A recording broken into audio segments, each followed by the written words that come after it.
Além daquilo que a gente pode considerar alternância de grupos políticos num sistema como o da democracia, ao qual você acabou de se referir, quando a gente olha para a eleição americana, Pondé, o que preocupa é constatar que um grupo considera a vitória do outro como uma questão existencial.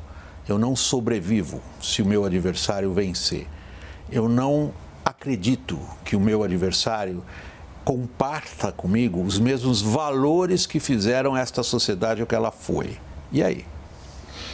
Então, eu não acho que dá para a gente afirmar assim, a democracia vai acabar, alguma coisa assim, mas ela é uma experiência histórica. Toda experiência histórica pode acabar em algum momento, já que ela começou em algum momento.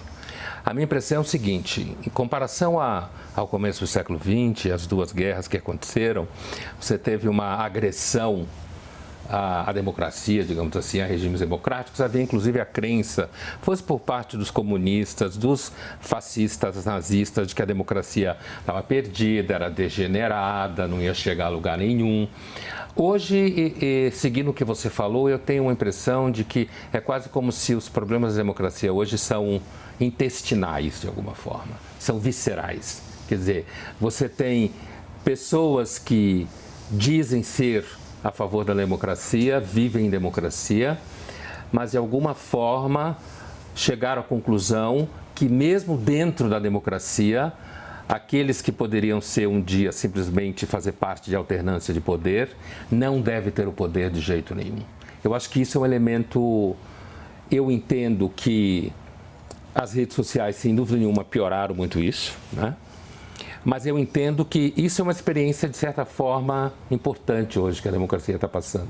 É você ter dentro de si mesma uma espécie, é quase como se fosse uma doença autoimune, certo? Um processo interno das forças, da cultura, mesmo dos valores que alguns consideram democráticos, outros não.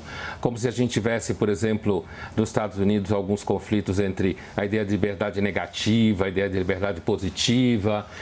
E, portanto, nesse sentido, eu acho que é uma experiência interessante e aguda que a gente está passando. De fato, olhando não só para os Estados Unidos, para o Brasil também, a impressão que a gente tem é que não dá para ver um horizonte onde, em algum momento, os partidos democrata e republicano voltem a se entender. Assim, antes, o moderado democrata estava perto do moderado republicano. Agora dá a impressão que não tem moderado em lugar nenhum, ou eles estão cada vez mais extintos.